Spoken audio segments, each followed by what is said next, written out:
turn to Luke chapter 18, and let's kind of catch you up on where we're at here as we continue in what is now the fourth week in a series that we began at the beginning of June, simply called The Storyteller. And so what we said was that we... when you read the Gospels, see that frequently Jesus resorts to parables, these stories. The word para in Greek just means to lay alongside, and so a parable is a truth laid alongside a story. It's meant to teach us truth, but it's an account that's by its nature fictional. It didn't really happen, but Jesus uses it to illustrate a truth that he's trying to get across. And in this, what we've found in just the first few weeks, and we're going to see this some more this week, is that primarily what happens with parables is they get misinterpreted more than they get interpreted correctly. And so a couple weeks ago, we looked at the Good Samaritan, and we said, you can go to someone who doesn't confess or know or even understand anything about Christ, and yet they know what the gist of the Good Samaritan story is until you really kind of start to dig into it and understand what Christ is trying to get across in that account. And then you go, oh, wait a second, this isn't a story about you being good to your neighbor primarily, but also about God understanding that his love for you was so strong, his love for you was so big that he was willing to leave his throne on high in heaven to come to have compassion and mercy on us, to draw us away in our nakedness and half-dead nature on the side of the road, to love us and to bring us into fellowship with him through Christ. And so you see that more often it gets misinterpreted than it gets interpreted correctly. In fact, I listened to someone preach this week on a parable of the soils. That was the first parable we did in our series, and began with this idea that the crowds were coming to Jesus and said, isn't it great that the crowds came to Jesus? And that is great, except that when Jesus tells the parables, he does it to sift away those who hear from the crowds, right? That the crowds came to Jesus, and yet hearing they did not hear, and seeing they did not see, that they didn't listen, they didn't perceive, they didn't understand. And so in this, we've said that over and over again, each parable that we're going to look at is meant to do a couple things. One, it's meant to make us consider the audience that Jesus speaks to so that we might understand it well. And two, it's meant to divide. It's meant to denounce universalism. It's meant to say not everybody is okay. There's some that are okay, and there's some that aren't.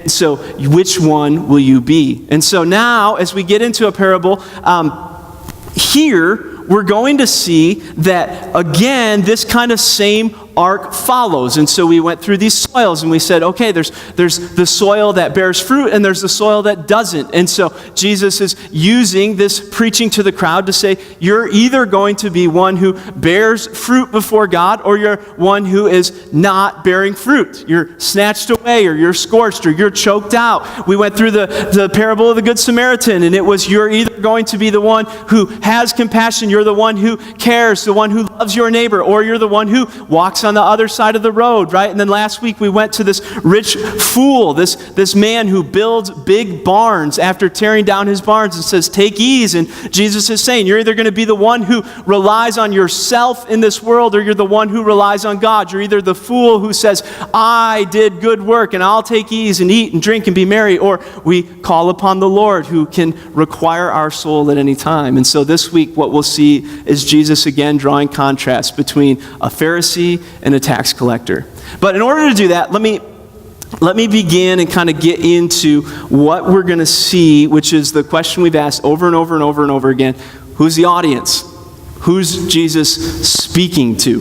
All right, so read in verse 9 with me. In fact, before we get to that, maybe it's worth saying this. I think we said this the first week, but I think it's worth explaining again. The reason that is so important is because we speak extremely differently to different audiences, don't we? I mean, you do this in your life, right? So I have a 6-year-old, a 4-year-old, and a 2-year-old, and the 6 and 4-year-old sleep in the same bedroom. All right, so the sisters in their rooms next to each other, which means that they don't always sleep. All right, amen. Anybody share a room growing up? You guys always went to bed right when you were put to bed, right? Always on time. So here's what happens many a night. Get back in your room. Get back in your room. Get back in your room. It normally culminates with, Clara, Lydia, if you come out of your bed again, there's going to be punishment. Okay? That's a normal, common thing to say, and you don't look at me like I'm weird at all to say, get back in your bed or you're going to have some punishment. Now, if I say, get back in your bed or you're going to have some punishment, Whitney, it's a little bit different, right?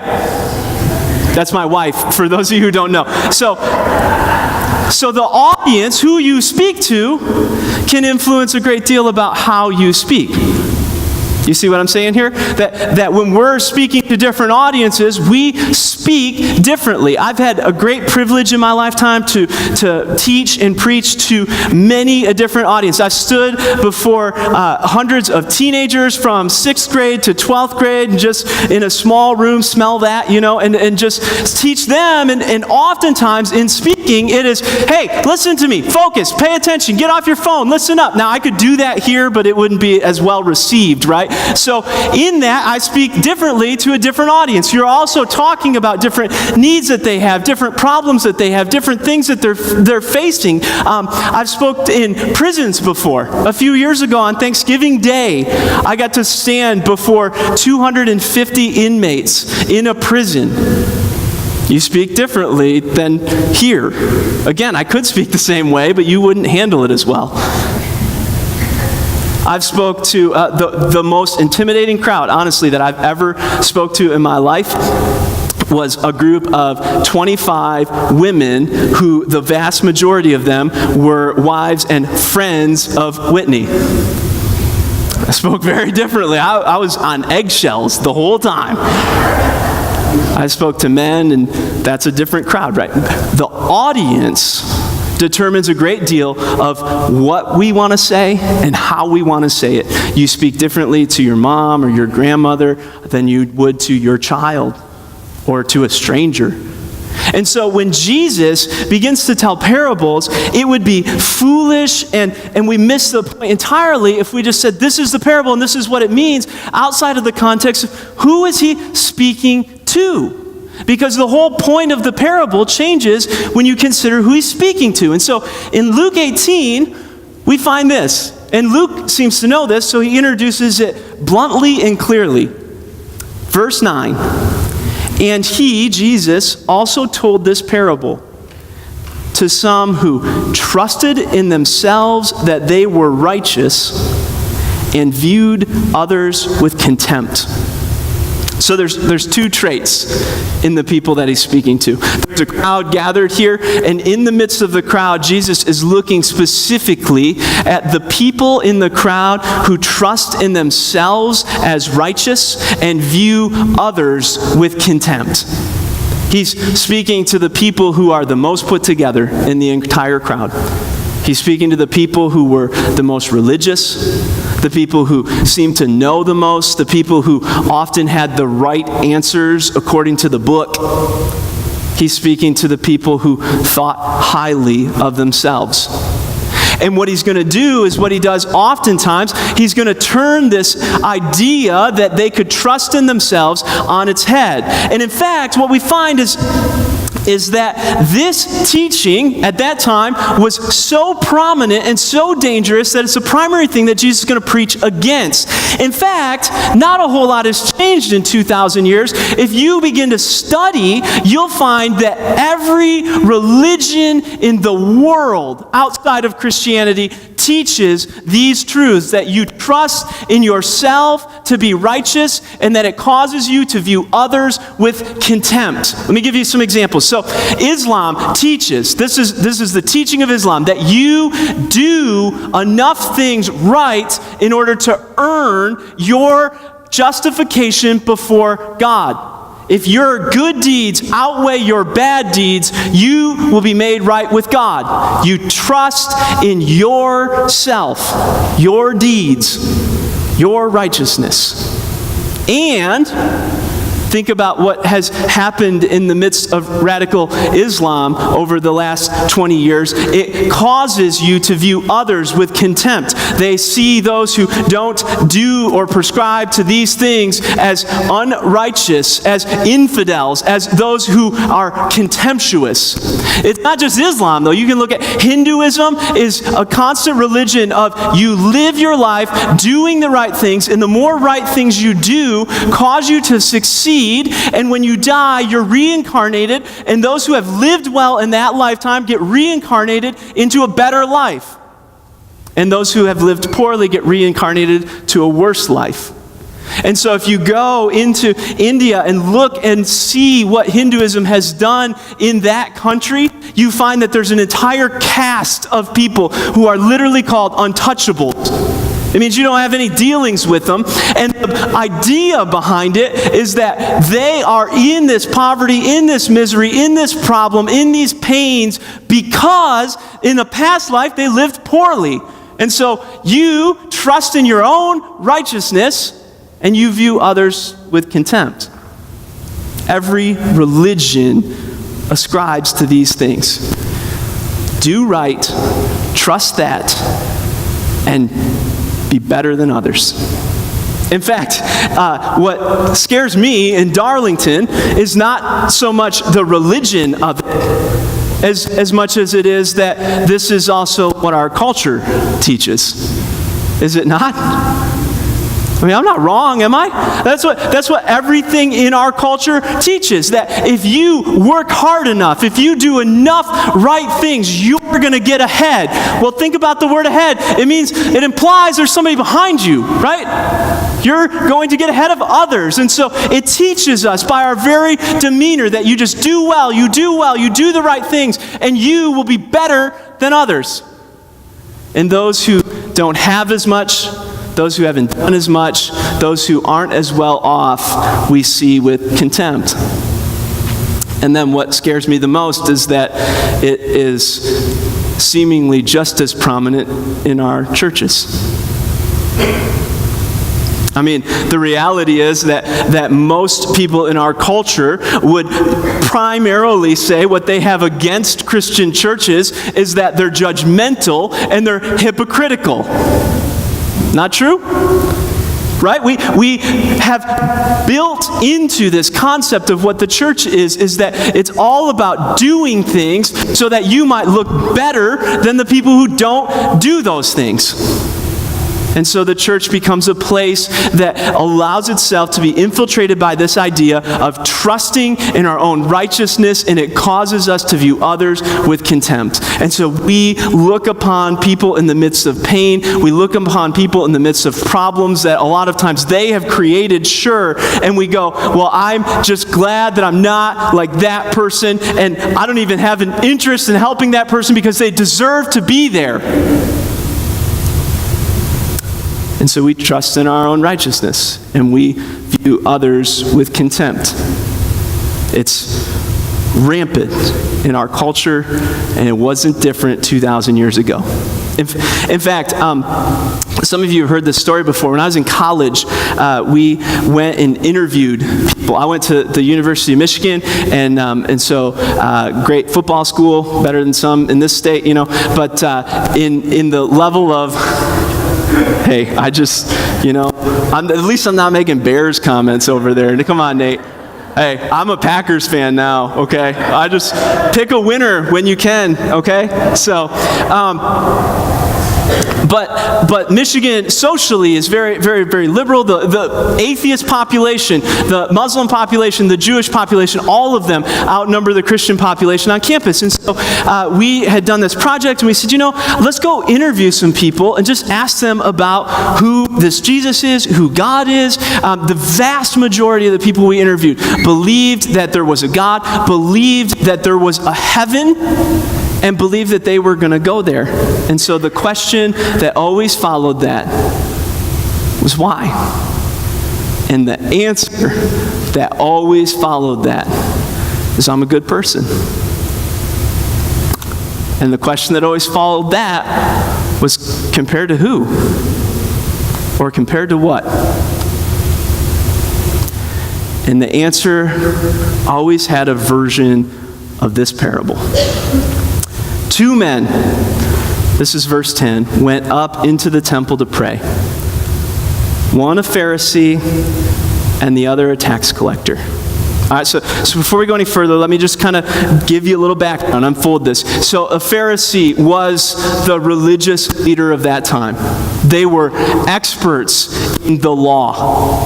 That meant, and the law was the Jewish law. The law was what Jews were meant to live by. The law was what was supposed to, according to the Pharisees, make you right before God. And so what Pharisees would do is not only would they keep the law, they would add laws onto the law. So that if the law said to not do this, well, you wouldn't even do this, because that way you wouldn't get close to breaking the law. So the law says you only can go 55 miles an hour or less. They wouldn't go more than 50, because that way you don't get close to the law. Now, some of you have never even considered such a thing, right? But Pharisees were as religious as it came. And they just so happened to be the ones who would often trust in themselves as righteous and look upon others with contempt. And then he says there's another man, a tax collector. If you know the account of Zacchaeus, you maybe have a little bit of a warped perception of what a tax collector is. They weren't all short, and they certainly don't all stay at Jesus' house and come to know him as a son of Abraham. They were the most despicable of people. They were the lowest of low in that culture. They had sold themselves out to an oppressive and brutal and hostile Roman Empire so that Rome could continue to conquer the world, so that Rome could establish government in their city, so that Rome could keep the peace by taking men who were Jewish and having them go and enforce oppressive taxes upon their own people.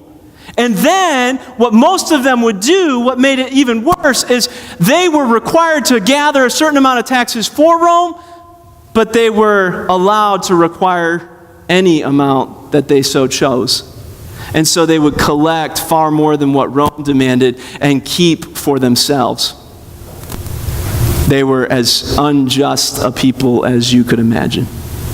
They were rich and they were reviled amongst all of society. And so Jesus, when he lays out this parable, has laid out as large a contrast as you can lay out.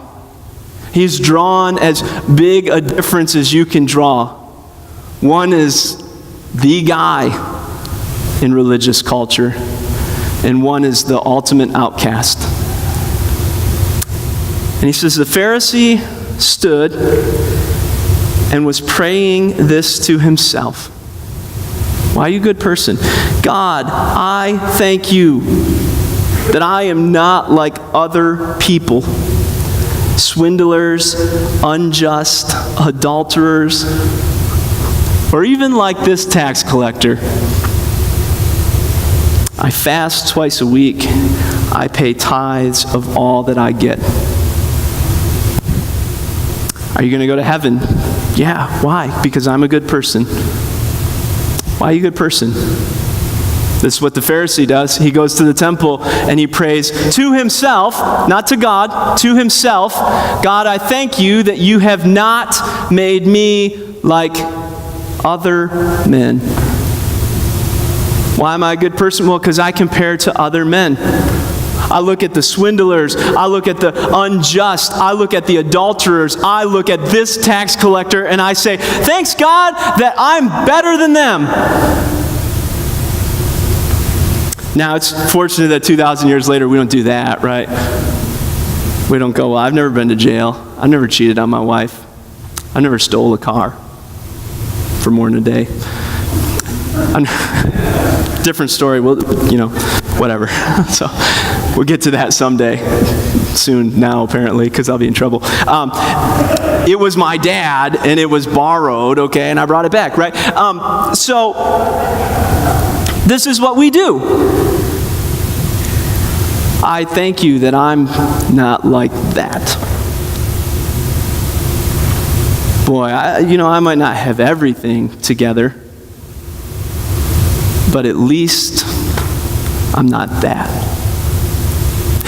At least I'm not that tax collector over there.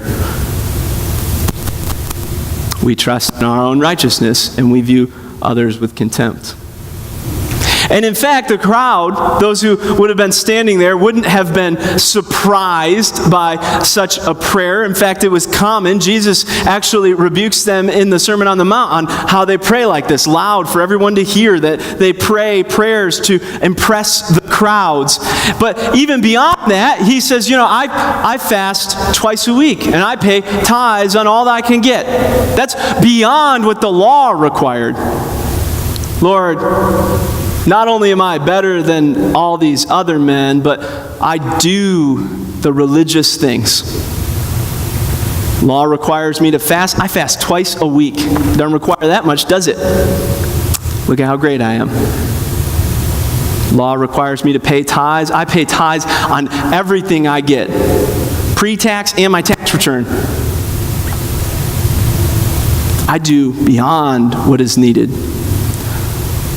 The Pharisee has trusted in himself as righteous. The reality is, I don't know where all of you are at here this morning, but I promise you there's some of you who have lived your life believing that if you just do better, if you just do enough, if you just make sure that you're better than these other men, that God would be pleased with you.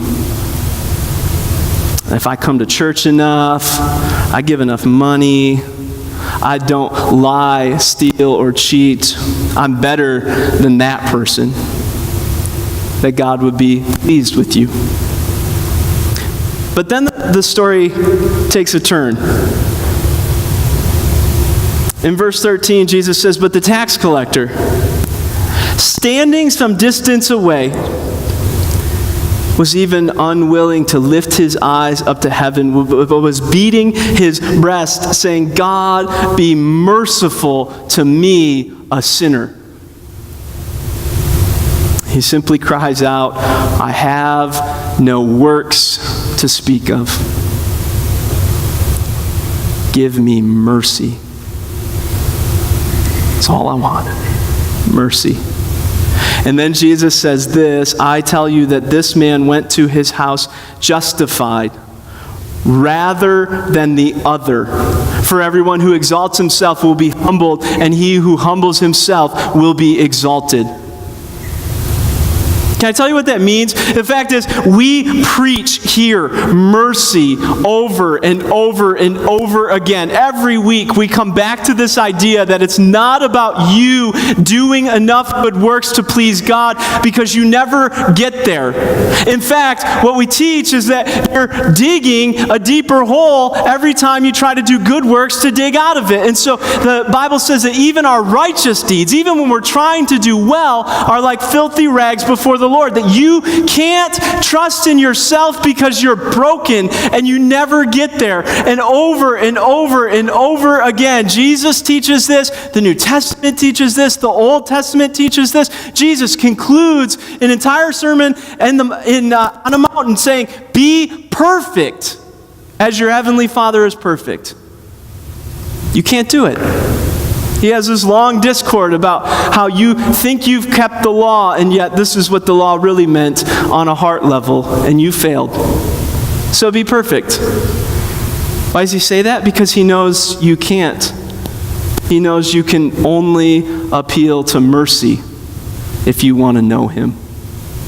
Let's finish with this question. It's pretty simple. He says that he tells the parable to people who trust in themselves that they were righteous. The question is this: can you make yourself righteous before God? Can you make yourself justified before God? We've said that the parables are meant to divide. Those who are right and those who are wrong. Good from bad. Left from right. You think about it. There's two types of soils. Those who bear fruit and those who don't. There were two paths, the broad and the narrow. There's two gates, the wide and the narrow. There's two neighbors, the one who loves and the one who passes by the other side of the road. There's two builders, one who builds upon the rock, one who builds upon the sand. There's a wise builder and a foolish builder. There's one or the other. You can either make yourself justified before God or you can't. And what Jesus is saying here is we can't. No matter how hard you try, we can't. The test works this way. It's not a bell curve. It's not a how good did you do. It is a pass-fail. Anything less than 100% and you fail. And none of us score out at 100. And so you're left with two choices. You can either try to justify why you failed. Well, I got most of that question right. I got more than right on a few questions, right? You asked the question and I gave you, but I was even beyond the right answer. I did more than the right answer. That the Pharisee said, right? I fast twice a week and I pay tithes on everything I give. So never mind that I failed in this heart area, or I wasn't just to people, or I didn't have mercy and compassion. I was so religious. You can try to justify. Or you can do this. You can go, I did better on the test than so-and-so. Did you see that guy over there? I definitely, if we're talking percentages, I'm at least 10, 12, 14% ahead of him. I thank you, God, that I'm not like other men, even like this here tax collector. You could trust in yourself, and you could try to justify why you fall short. But if you want to go home justified, there's only one answer. God, be merciful to me, a sinner. This is what we're about, church. If you want to know the Lord, you need to put off your righteousness in self. You need to stop trusting yourself. And here's the thing, if you're doing that, you know it's not working. Because you know the harder you try to do right, there's still these areas in our lives where it's just not going the way that we want it to go. We just aren't honest enough. We just aren't good enough. We're just not doing the right things. We want to, but we're not. And so you can trust in yourself for righteousness, or you can do what the tax collector did. And stand before the Lord and say, I'm guilty. I'm guilty. Have mercy on me, a sinner. And here's the good news of the gospel.